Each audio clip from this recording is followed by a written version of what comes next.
Hi, and welcome back to Police Stories Podcast. I'm Dave, and this is a series of short stories about my career in the British Police Force. Amazingly, quite a few of you have listened to the stories, and I'm genuinely shocked at how many people have downloaded it from all over the world as well. So it's been a really good response and has spurred me on to continue it. So I hope you're enjoying it.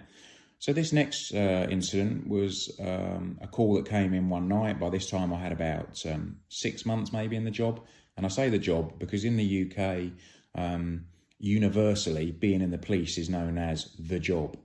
And in circles, if you're out somewhere and you're chatting to someone, you kind of say, oh, what do you do? And they say, well, I'm in the job. You're almost trying to see if that person is a police officer because certainly as far as I know, the job in the UK is the police. You don't have to say what job. If you just say you're in the job, people around you, other cops will know you're in the police. So we quite often refer to as, being in the job or job talk if you're talking about police stuff, basically. Just a little matter of fact there. So I've been in about 6 months at this point, a little bit more confident, been to quite a few varied things. At this point, I hadn't really been to anyone sort of overtly with a weapon. We had, you get lots of calls, 999 calls, emergency calls. A lot of them are false. Sometimes deliberately, kids ringing up thinking it's fun to see a cop car or a fire engine turn up on blue lights. And a lot of the time it's genuine, it's with good intent. Someone's seen hanging around the garage or whatever, and someone rings in and says, I'm not really sure about this guy. I think this is a bit suspicious. So sure enough, you go along, have a chat with them, find out, it's the garage owner, and actually they were just waiting for their friend or whatever. So genuine calls. A lot of the time we would get calls to say, this person has a weapon, I believe they have a knife, etc. And when you get there, it's actually not true. Rarer to get calls, or it certainly was at that point, that people are actually overtly carrying a weapon. But that's what this call was. This was a call to a place called the Barton, which was a pedestrianised sort of shopping area, if you like. Concrete walkways down the middle, shops either side, very run down. The Barton had a bit of a reputation, as not being a great place. A lot of sort of poverty there and a few issues, drugs, drink, etc. So it's called to the Barton, male in the street with a machete. And this came in from about 3 or 4 different callers, independent witnesses. So this makes you think there's something in this. This isn't all these people got together to make this up. This is almost certainly actually happening. So we go racing off to the call. Bit longer of a blue light run, this one. It was on the outskirts of the town, so it took a little while to get to. And there was a mixture of town centre sort of blue light runs, busier traffic, and then it opens out into rural roads and dual carriageways, which in the UK, is the much sort of faster 2 or 3 lane, like motorways, but maybe not quite as big roads. So there was some quite high speeds involved. This was probably, certainly at that point, the fastest I'd ever been driven. And there was a lot of cars going. It's always comforting, when a call like this comes in, you think, am I the only car going? And then you start hearing the call sign saying, yeah, show me to that, I'm attending. And this came in, probably 4 or 5 different double crew cars would go into this call because of the nature of it. Now, any cops that have been in recently will be listening to this and going, I can't believe you actually had 4 or 5 cars available. Well, back in those days, and I sound old now, don't I? But there actually was some resources, there was some people about, we had a lot more numbers and a lot more police. So anyway, quite comforting that there was a lot going to this. So we go racing up to this scene, and at the end of the Barton, where the pedestrianised walkway stopped, there was a roundabout, and sure enough, stood in the road by this roundabout was this guy with a machete, drunk, maybe drugged, certainly very aggressive. We were about the second car there. Machete held above his head in a very aggressive motion, ready to chop. He's shouting and swearing and threatening the cops that are there. There was maybe 2 or 4 cops there, and they were kind of loosely standing around him in a circle. And as more and more cops arrived, so we fanned out around him in a sort of moving perimeter, sort of circular perimeter. And what was happening was he was approaching us, and he would shout and swear and engage with one of us and raise the machete as if, he was going to attack you more, but he was sort of 20 feet off. So you would back off, and then the circle behind him would tighten up so the cops would get closer in behind.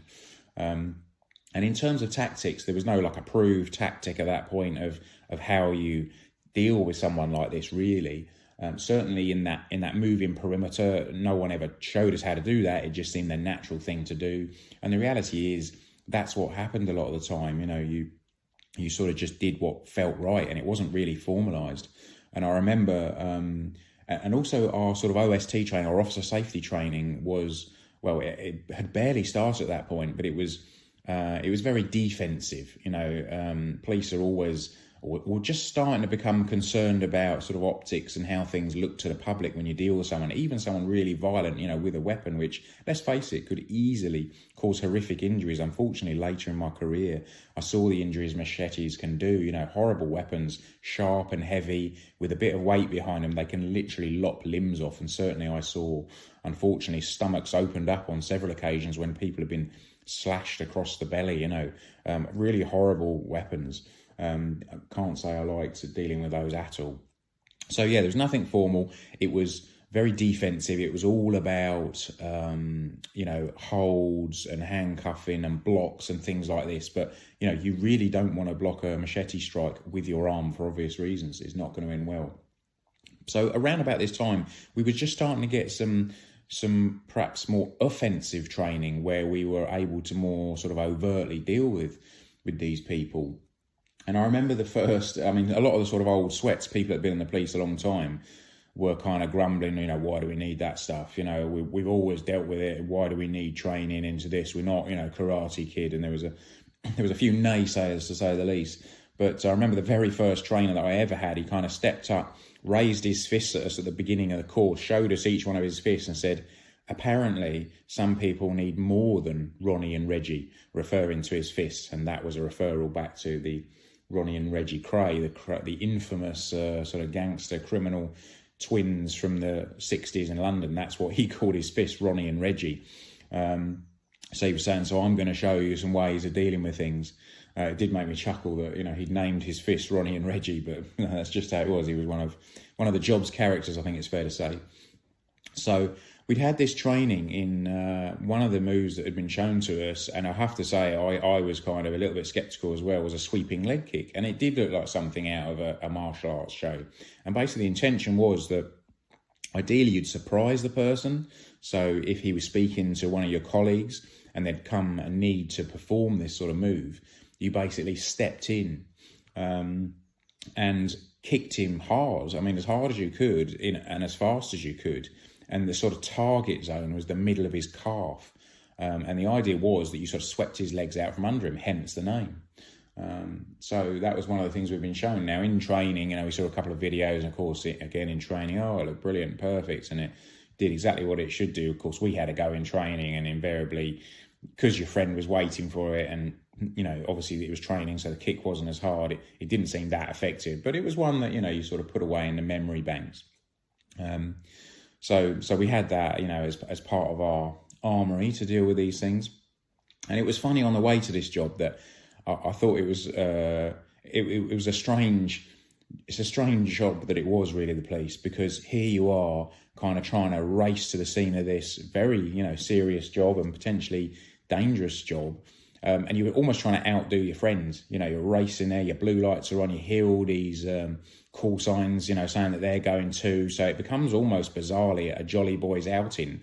And it was like you're racing to get there first. And I was thinking, what other job in the world, do you drive, let me drive faster. I want to get the kick in first. I want to be seriously injured. Let me get there first. It's a bizarre scenario that you're driving faster and faster to get to this dangerous thing so that you can be there first. And almost things can happen to you first. It's probably fairly unique in that point. I don't think many other people kind of try and outdo each other to drive faster to this very dangerous, sort of violent situation. But, that it is what it is. That's kind of how it works. And that's what the public would expect of us, I assume. There is nobody else to deal with these people. So ultimately it will fall down to the police. So anyway, I digress slightly.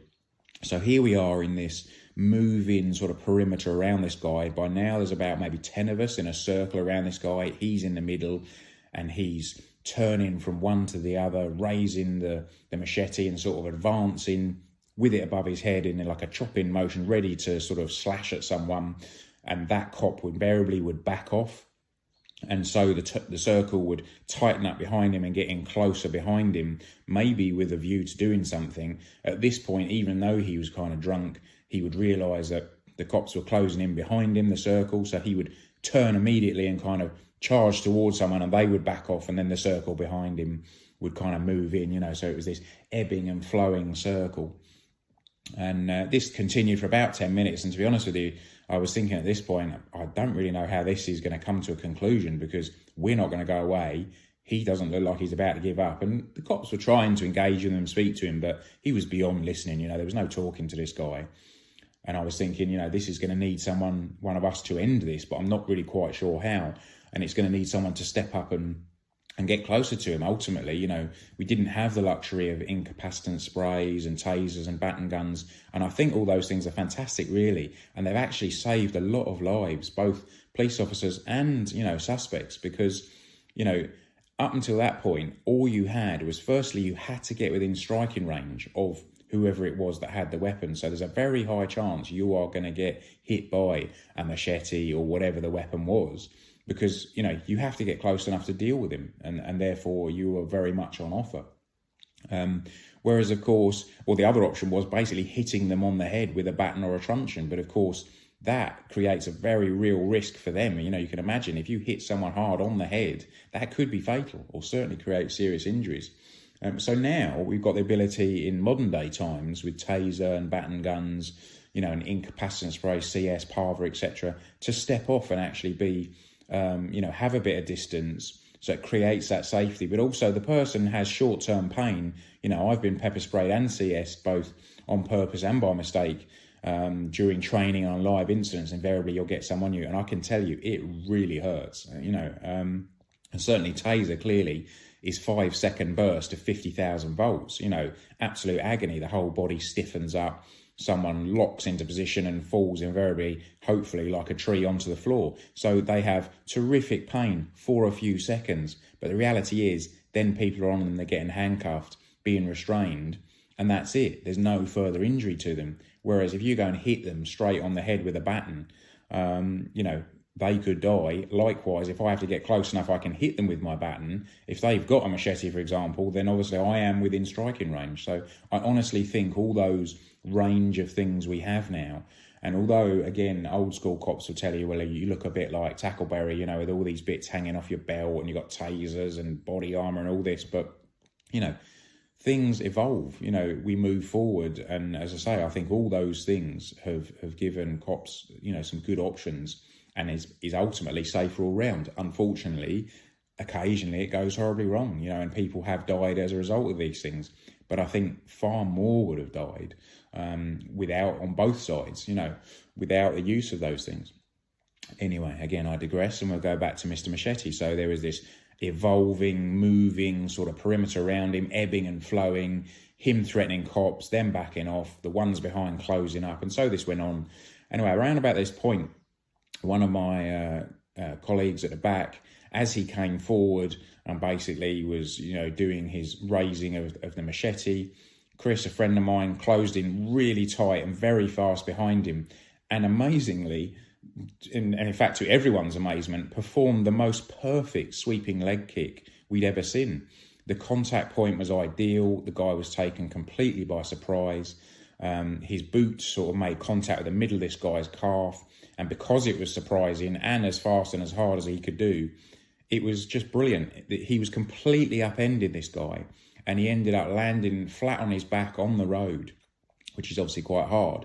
And the impact of him landing on his back was enough for him to both hit his head and his hand on the ground hard enough that it did shock him, and he dropped the machete and it sort of clattered away from his hand.